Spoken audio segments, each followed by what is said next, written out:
My brother ruined my life and got my wife pregnant. Now, after our parents disowned him and left me their $2 million, he's begging for help, and I'm not sure what to do. You're dead to this family. Those were the exact words my mother said, screamed, actually, across a Thanksgiving table stacked with turkey, mashed potatoes, and emotional landmines. Her wine glass rattled. My dad didn't even blink. My brother, Brandon, sat across from her, eyes bloodshot, jaw clenched so tight I thought his teeth might shatter. He didn't say a word. Just stood up slowly, chair scraping the tile with that shrill screech you hear right before something breaks, glass, bones, trust. Maybe all three. He walked out without a coat. It was 29 degrees.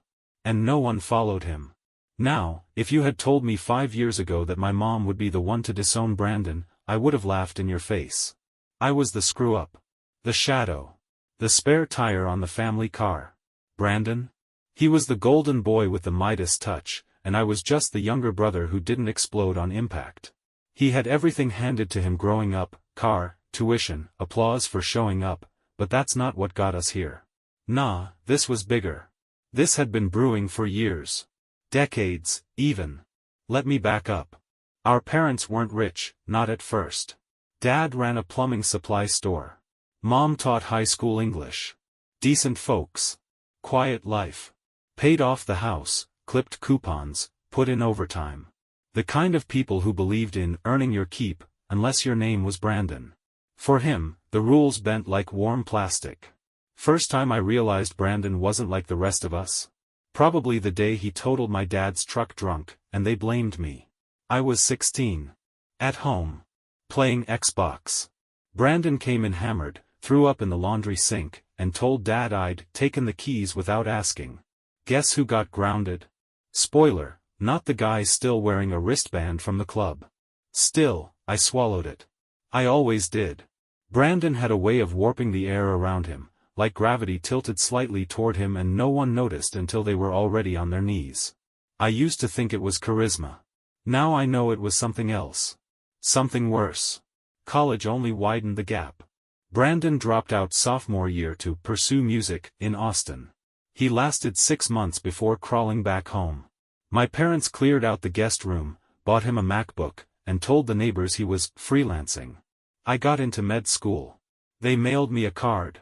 But none of that matters right now. Not really. What matters is what came after Brandon returned, how he changed. How things started going missing. My dad's watch. My mom's jewelry. A few thousand from their savings, misplaced, between accounts.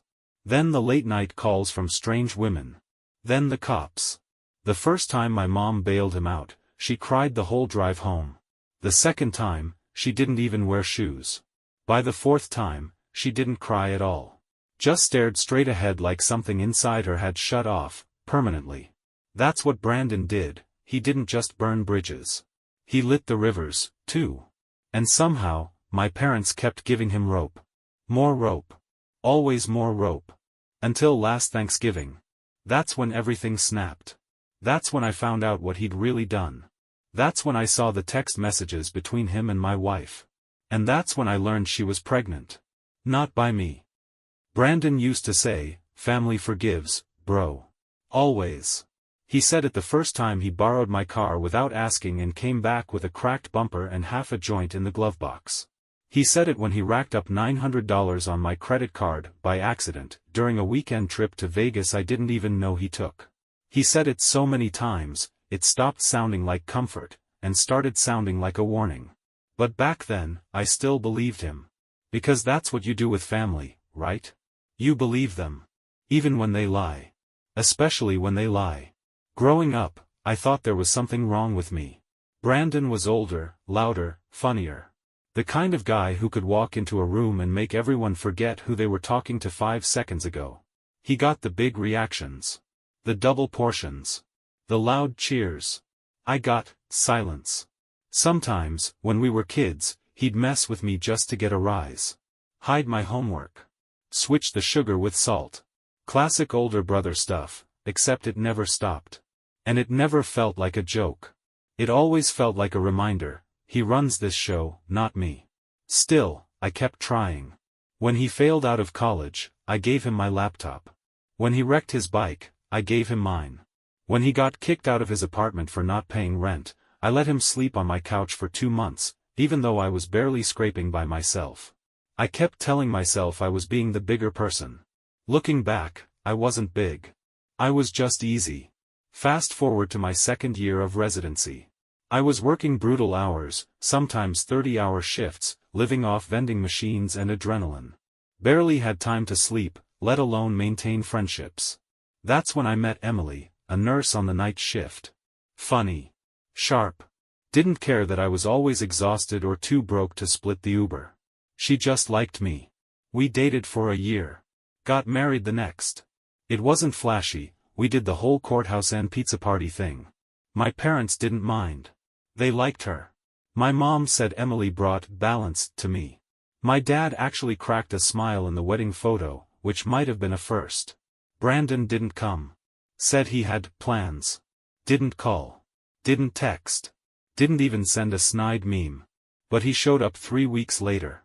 Knocked on our apartment door with that same damn smirk, like he was late to dinner, not a whole wedding. Said he was in between gigs and asked if he could crash just a few nights while he figured things out. Emily looked at me. I looked at her. And like a coward, I said yes. That's when it started. Nothing obvious. At first. He was charming. Too charming. Overly helpful. Overly talkative. He laughed a little too hard at Emily's jokes. Called her Em like they were already best friends. Left the bathroom door open when he showered. Walked around shirtless. Once, in just a towel. I told myself I was imagining things. That I was tired. Overworked. Paranoid. But something about the way he looked at her, the way his eyes lingered just a second too long, I started sleeping worse. Started checking her phone when she left the room. Started asking questions I didn't want the answers to. And still, I didn't confront him. Because confronting Brandon always ended the same way, he'd laugh it off, flip the script, and make me feel like the insecure little brother all over again. Then, one morning, Emily told me she was pregnant. She said it with a trembling smile and watery eyes. I smiled back. Said all the right things. But something inside me cracked. Not because I didn't want kids. But because the math didn't add up. And when I finally saw the messages on her phone, the ones she didn't mean to delete, the ones tucked away under a fake contact name, I didn't feel rage. I felt nothing. Like my brain had pulled the fire alarm and walked out of the building. The first message said, "You up?" The last one said, "He's never going to find out. I promise." There were 46 texts between them. 46. Most were deleted, but not all. A few slipped through. Screenshots. Late night, thinking of you, texts. One blurry photo of my brother's bare chest, taken in my bathroom. The timestamp? Same day I worked a double shift and came home to Brandon making pasta in my kitchen like he paid rent. I didn't confront her. Not that night. I couldn't. I was sitting on the floor of our hallway, still in scrubs, staring at a phone that didn't feel like mine anymore. I remember the sound of the microwave. I remember Brandon laughing at some stupid YouTube video. I remember Emily humming while folding laundry. And me? I was sinking. I slept in my car that night. Didn't tell her. Didn't text. I just left. Parked 2 blocks over. Rolled the seat back and stared at the ceiling like it might give me an answer. It didn't. Next morning, I did the one thing I never thought I'd do. I went to see my parents. Now, here's the thing. My parents and we weren't close. After years of watching them bend over backward for Brandon, I stopped trying to be the good son. It was like being in a race where the finish line kept moving and the guy in first place got carried the whole time. But I needed someone. Anyone. I couldn't breathe. When I walked in, Mom was watering her orchids. Dad was half asleep on the couch with a crossword on his lap. They both looked up like I was a ghost. "Hey," I said, voice cracked. "You got a minute?" They did. For once. I told them everything. Not in a dramatic way. Just facts. No tears. No yelling. Just laid it out, Brandon, Emily, the texts, the pregnancy. I half expected them to defend him, like always. But they didn't. They went silent. My mom sat down slowly, as if her knees gave out under the weight of it all. My dad rubbed his face for a full minute without saying a word. Then, finally, Mom whispered, "I knew something was wrong." "What do you mean?" I asked. "She called me a few weeks ago," she said, eyes glassy. "Said she needed to talk. Then changed the subject. I thought she was just stressed." Dad stood up and walked out of the room. When he came back, he had a manila envelope. He handed it to me. Inside were documents. Their will. Their financials. A letter. "We've been updating everything," Dad said. "In case something happened." I flipped through the pages. My name. My name. My name. Brandon's? Absent. "He doesn't know yet," Mom added. "And he won't, until we're gone. But after what you've told us, maybe he should." I didn't understand. Then I did. They were cutting him out. Not just emotionally. Legally. All of it, life insurance, assets, the house, their accounts, it was all going to me. $2 million. Give or take. My jaw must have dropped, because Dad just sighed and said, "You're the one who's always cleaned up his messes. You earned this." I didn't know what to say. It wasn't vindication. It didn't feel good. It felt like guilt with a better PR team. But I took the envelope. Not because I wanted it, but because I knew Brandon would. And that night, when I got home, Emily was gone. So was her stuff. And taped to the fridge was a handwritten note that just said, "I'm sorry. You deserve better. I can't fix this. E." There was no signature. No return address. No apology that didn't feel pre-chewed. But something else was missing, too. Brandon. And I knew, without a doubt, that they were together. I didn't hear from them for 3 months. Not a text. Not a call. Not a, "Hey, sorry we detonated your life and bounced." And honestly, at first, it was kind of peaceful. I moved out of the apartment. Couldn't sleep there anyway. Everything reminded me of her, of them. The couch where she laughed at his jokes. The kitchen where he, accidentally, bumped into her 10 too many times. The bathroom door she started locking when I was home, but not when he was. So, I rented a tiny one-bedroom near the hospital. Threw away half my furniture. Donated the rest. Packed my life into 5 boxes and left the old one behind. People say healing is a process. For me, it felt more like triage. You stop the bleeding first. Figure out how bad it is later. I dove into work. Picked up every extra shift I could. Told myself I was just being productive, when really, I was just afraid to be alone in a quiet room.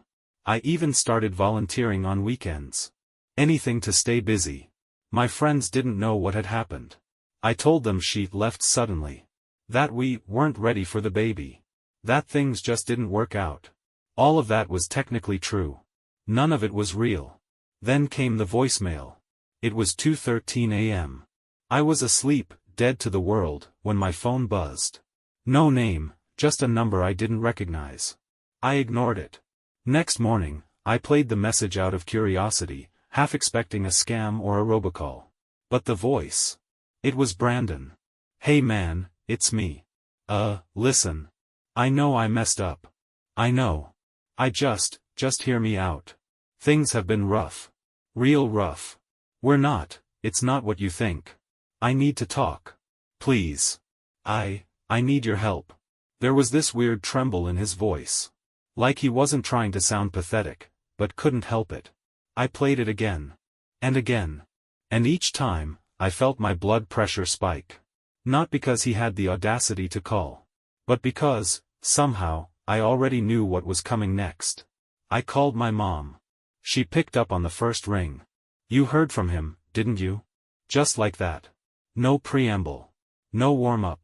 Like she'd been waiting for this moment, too. "Yeah," I said. Voicemail. She exhaled. Deep. Heavy. Tired. "He called us last week. Asked if we'd reconsider the will. Said he's going through something. Didn't say what. Just begged. And? We told him no. For once in our lives, we told him no." There was silence on the line. A long one. Then she added. Your father didn't say a word. Just hung up on him. We didn't talk much after that. There wasn't much left to say. She asked if I was okay. I said I was trying. She said that was enough. But something about Brandon's voice in that message. It stuck with me. This wasn't the usual Brandon. This wasn't the smirking, slick-talking guy who knew how to wriggle out of trouble. This was someone who'd run out of exits. And then came the second message. 3 days later. Emily. Her voice. Shaky. Worn out. Like she hadn't slept in days. I know you don't want to hear from me. I get it. But, please. Brandon's not okay. We're not okay. I don't know what else to do. It's bad. I'm scared. Please call me back. That was all. No, I miss you. No, it wasn't what it looked like. No, the baby's yours. Just a voice on the edge. Reaching out. And that was the moment, right then, I realized something terrifying. They weren't calling because they missed me. They were calling because they had no one left. The thing about rock bottom is, Brandon never believed in it. He always thought he could sweet-talk the ground into being a trampoline. But the third voicemail changed everything. It didn't come at 2 a.m. It wasn't panicked or whiny or dramatic. It was quiet. Measured. Almost rehearsed. I know I've done a lot of sh*t, and I probably deserve worse. But I'm not asking for forgiveness. I'm asking for 5 minutes. One conversation. That's all. Just 5 minutes. That was it. No lies. No flattery. No fake tears. Just 5 minutes. And the worst part? A small part of me wanted to give it to him. So I did the dumb thing. The very dumb thing. I texted back. Where? He replied instantly, like he'd been staring at his screen for days. Where it all started. 2 days later, I parked outside the old community baseball field. The one behind our high school. The place we used to sneak beers and pretend we weren't going to screw our lives up. It was cloudy. Cold. Brandon was already there, sitting on the metal bleachers in a hoodie that looked 2 sizes too big. He stood when he saw me. He looked different. Thinner. Hair longer. Eyes sunken like he hadn't slept in a week, or a month. I half expected him to flash that classic, gotcha, grin, crack a joke about being late. He didn't. He just said, thanks for coming. I didn't talk. He nodded like he expected that. I messed everything up, he said, hands buried in his sleeves. I thought I was winning. I thought I was the one living free while you were stuck playing house with your career and your rules. But I was wrong. I stared at him, waiting for the angle. There's always an angle. He looked up. She left. Those 2 words hit harder than I expected. Emily? He nodded. Packed a bag while I was at work. Took the kid. Left a note. I didn't respond. I didn't know how to. He pulled a crumpled piece of paper from his hoodie and held it up like it was Exhibit A in a courtroom. I've read this thing 100 times. It doesn't get better. I didn't reach for it. What do you want, Brandon? I asked. His mouth twisted. I want to fix it. Somehow. I want to be better. I want to. I don't know. Start over. Too late for that. He winced. Then I just want to be a father, he said. I want to be there for the kid. Even if Emily never talks to me again. Even if you never do. I'm not asking for money. I swear. I just. He paused. Swallowed hard. I need help. And there it was. The ask. It wasn't about forgiveness. Or reconnection. Or brotherhood. It was about survival. He had nothing. No job. No home. No support. And the only person who'd ever consistently picked up after him, was me. For a brief second, I saw the kid he used to be. Before the lies. Before the women. Before the wreckage. Just a scared little brother who burned every bridge and didn't know how to swim. But then I remembered the hospital parking lot. Emily's swollen eyes. The texts. The silence. The $2 million. The years of second chances. And I looked at him, the man, not the boy, and said. No. That single word was the loudest thing I've ever said. He didn't fight. Didn't cry. Didn't beg. He just sat back down on the bleachers, nodding slowly, like he already knew how this would end. I turned around. Walked back to my car. Started the engine. Then, as I pulled away, I checked my rearview mirror. And Brandon was still sitting there, alone. For the first time in his life. 3 weeks. That's how long the silence lasted after I said no. 3 weeks without texts, voicemails, or unexpected appearances. For a guy like Brandon, that much quiet should have been suspicious. Ominous. A calm before something ugly.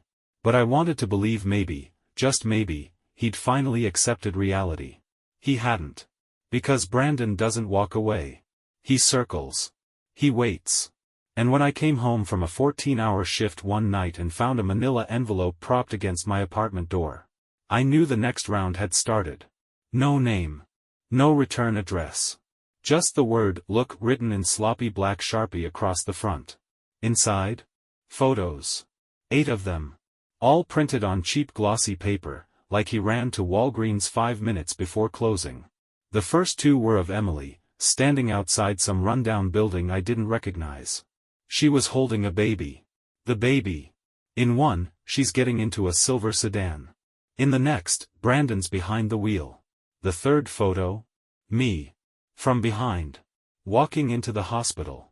Clearly taken from across the street. The rest? My parents. Grocery store. Pharmacy. Front yard. Every angle. My entire life, spied on, snapped, and dropped at my front door like a newspaper no one asked for. No note. Just the word "look." I stared at the last photo for a long time. It was me again, sitting alone at a coffee shop. Headphones in. Head down. Completely unaware that my brother had been there, watching. For a split second, I thought about calling the police. Or my lawyer. Or maybe Brandon himself. Instead, I locked the door, pulled the blinds, and sat on the couch in the dark for 2 hours, just breathing. Thinking. Why now? Why send these? Then it hit me. He wanted me afraid. Not in a "I'm gonna hurt you" way. Brandon doesn't do obvious threats. No, this was his version of leverage. A reminder that he still had reach. Still had eyes. Still knew how to twist the knife without drawing blood. So I did what I do best. I acted like it didn't get to me. I shredded the photos. I didn't tell my parents. I didn't tell anyone. I kept showing up to work. Kept pretending the past was in the past. Until the email. It was short. Subject line, "A deal." Message. "You want me gone? Help me do it the right way. Set me up in a new city. I'll disappear. No more calls. No more notes. No more Emily. Just gone. I swear." That was it. No attachments. No explanations. Just a digital version of him sticking his hand out again, covered in old ash, expecting a handshake. But something about it felt off. Why now? Why ask?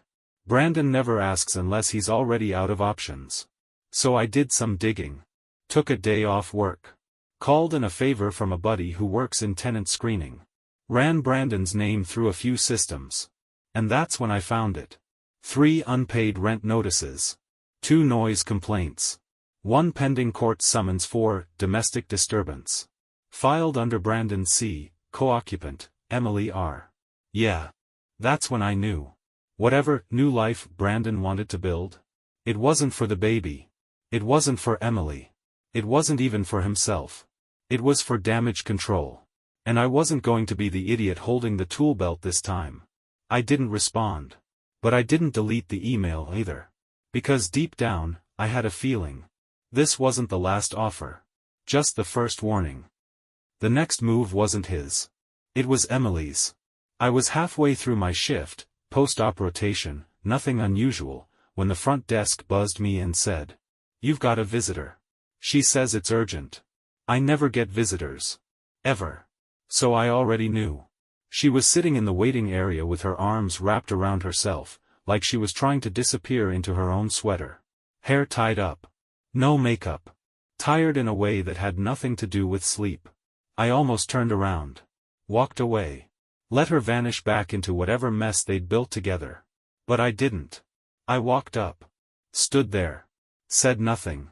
She looked up and whispered. Please, can we talk?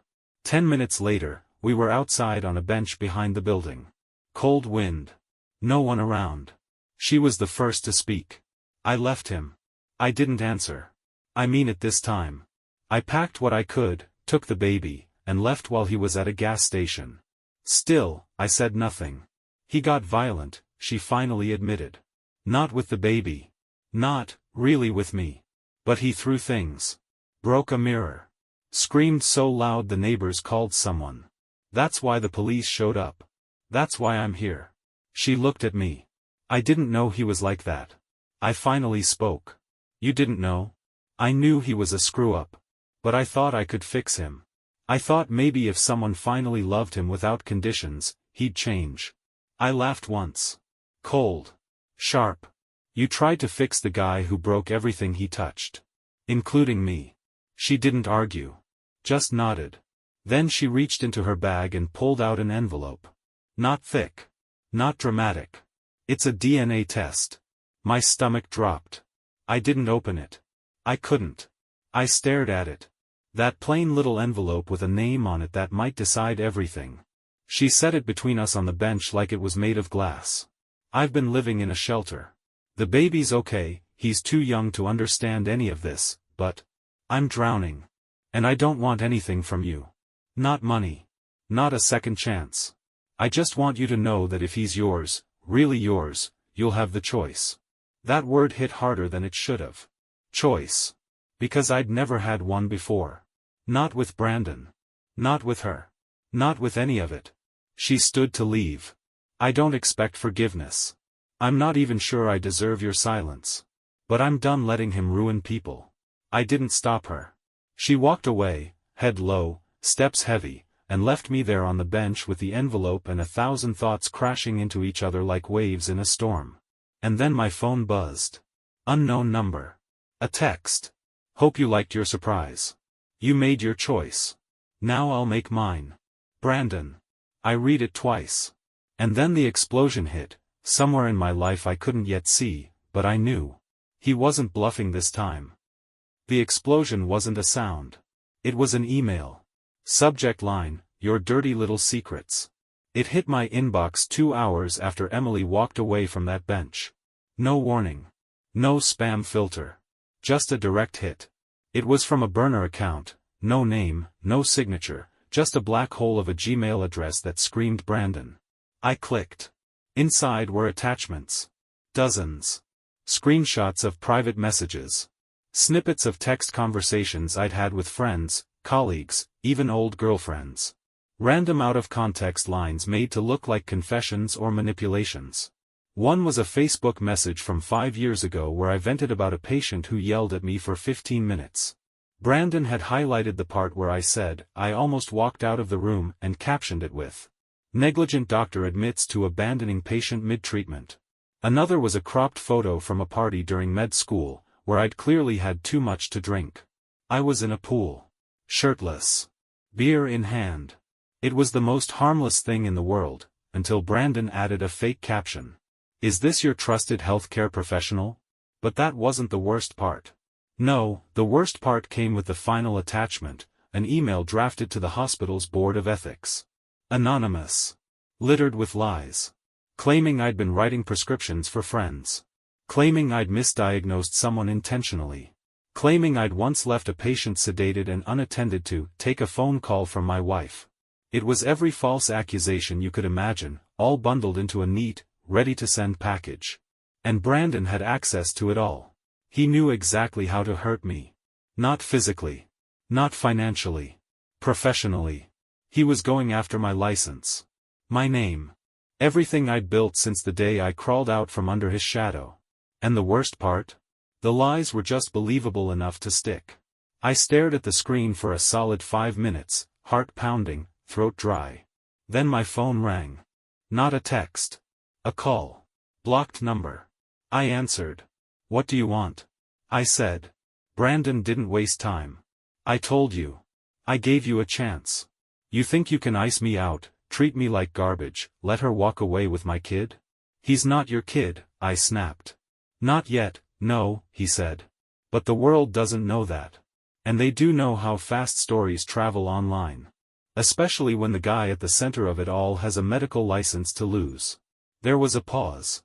I could hear him breathing, calm, smug, in control. I'm not bluffing, man. I'm done playing nice. I'm done begging. You wanted a war? Here it is. You drag me down, you go with me, I said. You think I've got anything left to lose? He said, voice rising. I've got nothing. You? You've got a career. A future. A name. And I'll take every piece of it if you don't help me disappear. You're insane. I'm desperate, he replied. And then, click. He hung up. I sat there in my apartment, blinds shut, envelope still untouched on the table, and realized something terrifying. I was in a hostage situation. And the hostage was my reputation. I went to my lawyer the next day. Told him everything. Showed him the emails. The texts. The voicemails. I expected him to tell me I was screwed. He didn't. This is extortion, he said. You have leverage. But you're going to have to play this very, very carefully. We spent the next 3 days building a case. We documented everything, every threat, every email header, every phone log. But that still left one unanswered question. Was the baby mine? Because if he was, then this wasn't just about me anymore. And that envelope on my kitchen table suddenly felt radioactive. I finally opened it. Hands shaking. The DNA report was simple. 2 names. 1 result. Probability of paternity, 0%. He wasn't mine. Not even close. I laughed. I cried. And then I called Emily. Straight to voicemail. She was gone again. But this time? I didn't feel broken. I felt free. Except. Now I had nothing stopping me from burning Brandon to the ground. Brandon always thought he was the smartest guy in the room. Even when he was cornered, bleeding, exposed, he still believed he had one more move. What he didn't know? I'd stopped playing chess. And I started playing war. The day after I opened that DNA envelope and saw the truth in black and white, I went back to my lawyer. You sure you're ready for this? He asked. Absolutely. Because for the first time in years, I was done reacting. Done hoping he'd grow up. Done defending myself while he set fires and pretended his hands were clean. So we filed the report. We handed over everything, texts, emails, audio recordings, even screenshots from the burner account. It was a full-color map of Brandon's blackmail attempt, with every breadcrumb leading right back to him. And then we sat back, and waited. It didn't take long. 3 days later, my lawyer called. He took the bait.